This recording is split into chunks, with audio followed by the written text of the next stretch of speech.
भारत माता शिव शक्ति अवतार सच्ची गीता मुरली। ओम पिताश्री शिव बाबा याद है। आज है 23/10/2025। प्रातः क्लास रिवाइज डेट है 6/6/1968। ओम नमः शिवाय। आज बाबा ने कहा, मीठे बच्चे, जी बाबा, इस नॉलेज को लेने लायक वही है जिन्होंने बहुत भक्ति की है, उनको ही उठाना चाहिए। भक्तों को संदेश देना है। बाकी जो स्कूल के हमारे घराने के होंगे ही नहीं, वह समझेंगे ही नहीं। ओम नमः शिवाय। रूहानी बाप बैठ रूहानी बच्चों को समझाते हैं। यह तो जरूर बच्चे समझते हैं कि हम ब्राह्मण देवता बन जाएंगे। यह तो पक्का निश्चय है ना। जिसको टीचर पढ़ाते हैं जरूर आप समान बनाते हैं। यह तो समझने की बात है ना। कल्प कल्प बाप आकर समझाते हैं। हम नरकवासियों को आकर स्वर्गवासी बनाते हैं। सारी दुनिया को बनाने वाला कोई तो होगा ना। बाप स्वर्गवासी बनाते हैं, रावण नरकवासी बनाते हैं। इस समय है रावण का राज्य और सतयुग में है राम राज्य। राम राज्य की स्थापना करने वाला है तो जरूर रावण राज्य की भी स्थापना करने वाला होगा ना। राम भगवान को कहा जाता है। भगवान नई दुनिया की स्थापना करते हैं। कोई बड़ी बात नहीं, बहुत सहज बात है। परंतु पत्थर बुद्धि ऐसे हैं जो पारस बनना ही असंभव। नरकवासी से स्वर्गवासी बनने में बड़ी मेहनत लगती है, क्योंकि माया का प्रभाव है। कितने बड़े बड़े मकान 50 मंजिल 100 मंजिल की बनाते हैं। स्वर्ग में कोई इतनी मारी आदि बनते ही नहीं। आजकल ये बनाते रहते हैं बड़ी बड़ी मकानें। तो मनुष्य समझते हैं सतयुग में भी ऐसे मकान नहीं होते जैसे हम यहाँ बनाते हैं। बाप खुद समझाते हैं, इतने झाड़ सारे विश्व पर होता है तो वहां माड़ियां आदि बनाने की कोई दरकार ही नहीं। ढेर के ढेर जमीन पड़ी रहती है। यहाँ तो जमीन है नहीं, इसलिए जमीन का कितना दाम बढ़ गया है। वहां तो जमीन का भाव लगता ही नहीं। म्यूनिसिपल टैक्स आदि लगता नहीं। जिसको जितनी जमीन चाहिए ले सकते हैं। वहां तुमको सभी सुख मिल जाते हैं, सिर्फ बाप की इस नॉलेज से। मनुष्य 100 माड़ियां आदि बनाते हैं, उसमें भी पैसा तो लगता है ना। वहां पे किस पर लगता ही नहीं।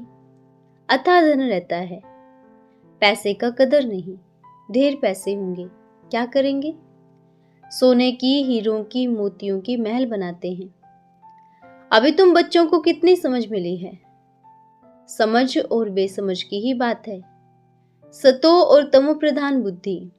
सतो प्रधान बुद्धि स्वर्ग के मालिक, तमो प्रधान बुद्धि नरक के मालिक। यह तो स्वर्ग नहीं है, यह है रौरव नरक। बहुत दुखी हैं, इसलिए सभी पुकारते हैं भगवान को। पुकारते भी हैं फिर भूल भी जाते हैं। कितना माथा मारते, कॉन्फ्रेंस आदि करते रहते हैं कि एकता हो, परंतु तुम बच्चे समझते हो फूट वाले तो आपस में मिल न सके। यह सारा झाड़ जर्जरी भूत है, फिर नया बनना है। तुम जानते हो कलयुग से सतयुग कैसे बनता है। यह नॉलेज अभी तुमको बाप समझाते हैं। सतयुग वाले सो फिर कलयुग वाले बनते हैं। तुम फिर संगम युग वासी बन सतयुग वासी बनते हो। कहेंगे इतने सभी सतयुग में आएंगे? नहीं, जो बच्चे सत्यनारायण की कथा सुनेंगे वही स्वर्ग में जाएंगे, बाकी सभी शांति धाम में चले जाएंगे। दुख धाम तो होगा ही नहीं, तो इस दुख धाम को जीते जी तलाक दे देना चाहिए। बाप युक्ति तो बतलाते हैं, तो तुम तलाक दे सकते हो। इस सारी सृष्टि पर इन देवी देवताओं का राज्य था। अभी फिर बाप आए हैं स्थापना करने। हम उस बाप से विश्व का राज्य ले रहे हैं। ड्रामा प्लान अनुसार चेंज जरूर होनी है। पुरानी दुनिया का विनाश, नई दुनिया की स्थापना। यह तो होता ही है। यह है ही पुरानी दुनिया। इनको कलयुग कहेंगे। मनुष्य ऐसे पत्थर बुद्धि हैं जो बिल्कुल समझते ही नहीं कि सतयुग क्या होता है, कलयुग क्या होता है। अगर नहीं समझते तो रवाना कर देना चाहिए। टाइम वेस्ट नहीं करना चाहिए। बाबा ने समझाया है, इस नॉलेज को लेने लायक वही है जिन्होंने बहुत भक्ति की है, उनको ही उठाना चाहिए। बाकी जो स्कूल के हमारे घराने के होंगे ही नहीं, वे समझेंगे ही नहीं। और ब्रह्मा के लिए भी अक्षर पूछते हैं, इसलिए बाबा ने कहा कि हर चित्र के ऊपर में लिख दो, भगवान वाच, मैं आता ही कल्प कल्प के पुरुषोत्तम संगम युग पर हूँ और साधारण मनुष्य तन में, जो अपने जन्मों को नहीं जानते हैं, मैं बतलाता हूँ। पूरे 5000 वर्ष आयु अर्थात पार्ट किसके होते हैं हम बता देते हैं। जो पहले नंबर में आए हैं उनका ही पार्ट होगा ना। श्री कृष्ण की महिमा लोग गाते हैं, फर्स्ट प्रिंस ऑफ सतयुग। वही फिर 84 जन्मों बाद क्या होगा? First beggar, beggar to prince, फिर प्रिंस टू बेगर। तुम समझते हो प्रिंस टू बेगर कैसे बनते हैं? फिर बाप आकर कोड़ी से हीरे जैसा बनाते हैं। जो हीरे जैसा है वही फिर कोड़ी जैसा बनते हैं। पूर्ण जन्म तो लेते हैं ना। सबसे बहुत जन्म कौन लेते हैं? सबसे बहुत जन्म कौन लेते हैं यह तुम समझते हो। पहले पहले तो श्री कृष्ण को ही मानेंगे, उनकी राजधानी है।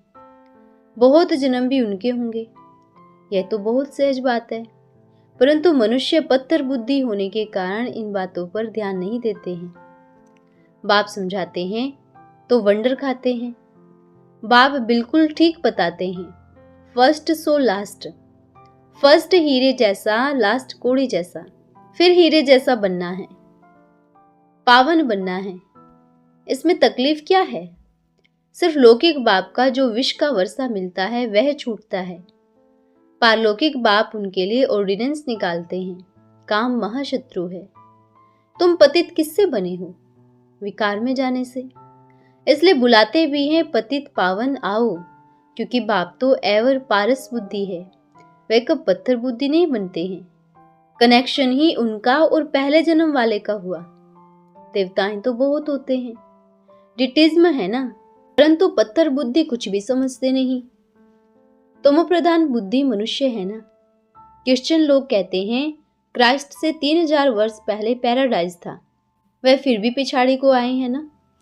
तो उनकी ताकत है, उनसे ही सब सीखने जाते हैं, क्योंकि उनकी फ्रेश ताजी बुद्धि है। वृद्धि भी उनकी है।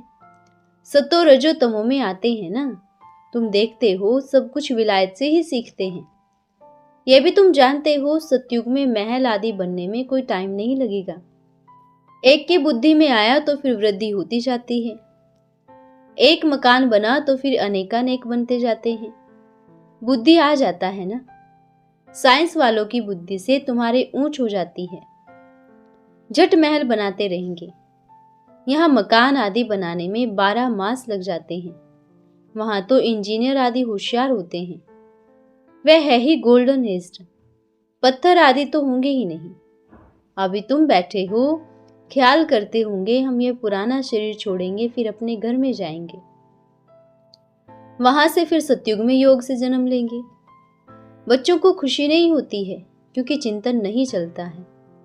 जो मोस्ट सर्विसेबल बच्चे हैं उन्हों का ही चिंतन चलता होगा। जैसे बैरिस्ट्री पास करते हैं तो बुद्धि में चलता है ना, हम यह करेंगे यह करेंगे। तुम भी समझते हो हम शरीर छोड़ जाकर यह बनेंगे। याद से ही तुम्हारी आयु वृद्धि को पाएगी। अभी तो बेहद के बाप के बच्चे हो। यह ग्रेड बहुत ही ऊंची है। तुम ईश्वरीय परिवार के हो। तुम्हारा और कोई भी संबंध नहीं है। बहन भाई से भी ऊंच चढ़ा दिया है। भाई भाई समझो। यह बहुत ही प्रैक्टिस करनी पड़ती है। तुम्हारे भाई का निवास कहाँ है? इस तख्त पर अकाल आत्मा रहती है। यह तख्त सभी आत्माओं की सड़ गई है। सबसे जास्ती तुम्हारा तख्त सड़ा है। आत्मा इस तख्त में विराजमान होती है। प्रकृति के बीच में क्या है अभी तुम समझते हो, यह बुद्धि से समझने की बातें हैं। आत्मा बिल्कुल ही सूक्ष्म है, स्टार मिसल है। बाप भी कहते हैं मैं भी बिंदी हूं, मैं सूक्ष्म से बड़ा थोड़ी हूं। आत्मा एक ही है। जहां घर में तुम आत्माएं रहते हो वहां मैं भी रहता हूं। तुम जानते हो हम शिव बाबा के संतान हैं। अभी बाप से वर्षा लेना है, इसलिए अपन को भाई भाई समझो। बाप को याद करते रहो जो सम्मुख पढ़ा रहे हैं। कल्प कल्प ऐसे ही सम्मुख आकर पढ़ाते हैं। विघ्न भी कितने सहन करने पड़ते हैं, कितनी बांधेलियां हैं, आगे चलकर और ही कशिश होते जाएंगे। यह विघ्न भी ड्रामा अनुसार पड़ती है। यह द्रौपदी और दुशासन की दुनिया है ना। आधा कल्प की हेर पड़ी हुई है पतित होने की। अभी बाप कहते हैं तुमको पतित नहीं होना है, यह ऑर्डिनेंस है। अभी तो और ही तमो प्रधान बन पड़े हैं। विश्व बिगैर रह नहीं सकते हैं। गवर्नमेंट कहती है शराब नहीं पियो, फिर उनको शराब पिलाए डायरेक्शन देते हैं। बॉम्ब्स सहित कूद पड़ो एरोप्लेन से, कितना नुकसान होता है। तुम यहाँ बैठे बैठे विश्व का मालिक बनते हो, वे फिर वहां कहीं बॉम्ब्स छोड़ते हैं विनाश के लिए। कैसी चटा बेटी है। तुम यहाँ बैठे बैठे बाप को याद करते हो और विश्व का मालिक बनते हो। कैसे भी करके बाप को याद जरूर करना है। इसमें हठयोग आदि करने, आसन आदि लगाने की भी बात नहीं। बाबा कोई तकलीफ नहीं देते हैं। कैसे भी बैठो, सिर्फ याद करो। तुम मोस्ट बिलवेड बच्चे हो। तुमको बादशाही ऐसी मिलती है जैसे मक्खन से बाल। गाते भी हैं सेकंड में जीवन मुक्ति। कहाँ भी बैठो, घूमो फिरो, सिर्फ बाप को याद करो। पवित्र होने बिगैर जाएंगे कैसे? नहीं तो सजा खानी पड़ेगी। लेखा सभी का उतरेगा जब धर्मराज पूरी होकर जाएंगे। सभी का हिसाब चुकतू होना है, फिर मोचरा भी खाएंगे। पानी भी टुकड़ मिलेगा। जितना पवित्र रहेंगे उतना ही ऊंच पद पाएंगे। अपवित्र रहेंगे तो सूखा हुआ रोटी खाएंगे। जितना बाप को याद करेंगे उतना पाप कटेंगे। इसमें खर्चा आदि की कोई बात नहीं। भल घर में बैठे रहो, बाप से यह मंत्र लो। यह है माया को वश करने का मंत्र, मन मना भव। यह मंत्र मिला फिर भले घर जाओ। मुख से भी कुछ बोलना नहीं है। अलफ और बे को याद करो। तुम समझते हो बाप को याद करने से हम सतो प्रधान बन जाएंगे, पाप कट जाएंगे। बाबा अपना अनुभव भी सुनाते हैं। भोजन पर बैठता हूँ, अच्छा हम बाबा को याद कर खाते हैं, फिर झट भूल जाता हूँ, क्योंकि गाया जाता है जिनके माथे मामला। बाबा के पास तो बहुत ही समाचार आते हैं, कितना ख्याल करना पड़ता है। फलाने की आत्मा बहुत ही सर्विस करती है, उनको ही याद करना है। सर्विसेबल बच्चों को बाप बहुत ही प्यार करते हैं। तुमको भी कहते हैं इस शरीर में जो भी आत्मा विराजमान है उनको याद करो। या तुम आते ही हो शिव बाबा के पास, बाप वहां से नीचे आए हैं। तुम सभी को कहते हो भगवान आया है, परंतु पत्थर बुद्धि ऐसे समझेंगे नहीं। युक्ति से बताना पड़े। हद का और बेहद का दो बाप है। अभी बेहद का बाप राजाई दे रहे हैं। पुरानी दुनिया का विनाश भी सामने खड़ा है। एक धर्म की स्थापना, अनेक धर्मों का विनाश बाप करा रहे हैं। बाप कहते हैं मामे कम याद करो तो तुम्हारे पाप भस्म होंगे। यह योग अग्नि है जिससे तुम तमो प्रधान से सतो प्रधान बन जाएंगे। यह तरीका बाप ने ही बताया है। बाकी तो शास्त्र आदि सभी हैं भक्ति मार्ग के, यह कोई भी नहीं जानते। ज्ञान से सत्युग त्रेता दिन, भक्ति से रात होता है। अभी तो घोर अंधियारा है। भक्ति से सीढ़ी उतरते जाते हैं, एक भी कोई वापस गया नहीं है। यह तो गपोड़ा मारते रहते हैं। फलाना स्वर्ग गया, ज्योति ज्योत समाया। सदगति देने वाला तो एक भी गुरु है नहीं। सदगति देने वाला है एक, बाकी दुर्गति के लिए अनेक हैं।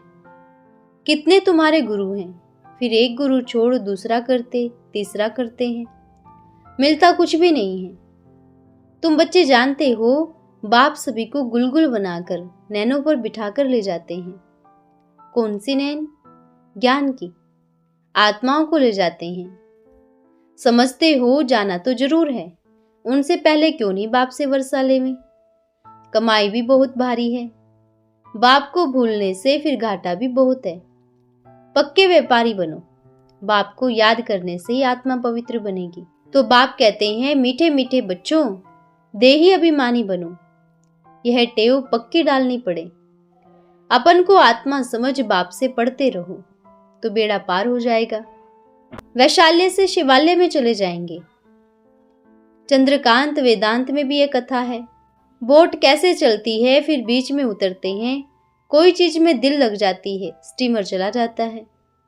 यह सभी बातें शास्त्रों में लिखी हुई है। ये भक्ति मार्ग के शास्त्र फिर भी बनेंगे, तुम पढ़ेंगे। फिर जब बाबा आएंगे तो ये सब छोड़ देंगे। बाप आते ही हैं सबको ले जाने। 84 का चक्र भी तो पूरा कर लिया है। बिल्कुल सहज बात है। भारत का उत्थान और पतन कैसे होता है, कितना क्लियर है। ये वह बनते हैं, वह यह बनते हैं। तुम क्लियर लिख दो, यही सांवरा वही फिर गोरा बनता है। ब्रह्मा सो विष्णु, विष्णु सो ब्रह्मा। एक तो सिर्फ नहीं बनता है ना, यह सारी समझानी है। गोरा और सांवरा। स्वर्ग में जाते हैं तो नरक को लात मारते हैं। चित्र में क्लियर है ना। तुम सभी का ऐसा चित्र बनावे। राजाई के चित्र तुम्हारी बनाई, परंतु बड़ी लॉटरी मिलने से चरिये बन पड़े तो छोड़ दिया। अच्छा, मीठे मीठे रूहानी बच्चों को रूहानी बाप व दादा का याद प्यार, गुड मॉर्निंग। रूहानी बच्चों को रूहानी बाप का नमस्ते नमस्ते। हम रूहानी बच्चों की रूहानी माता पिता बाप दादा को याद प्यार, शुभ प्रभात और नमस्ते बाबा नमस्ते। धन्यवाद बाबा, धन्यवाद। आज का वरदान है मास्टर सर्वशक्तिवान भव। बाप समान सर्वशक्तियों का अधिकारी हूँ, मास्टर सर्वशक्तिवान हूँ। ये स्मृति को बार बार रिवाइज करो और रियलाइज करो, फिर सदा मास्टर सर्वशक्तिवान बन जाएंगे। तीव्र पुरुषार्थी कभी भी किसी भी कारण से थकेंगे नहीं। जो बाप समान मास्टर सर्वशक्तिवान होंगे वो तीव्र पुरुषार्थी और अथक होंगे। अच्छा, ओम नमः शिवाय।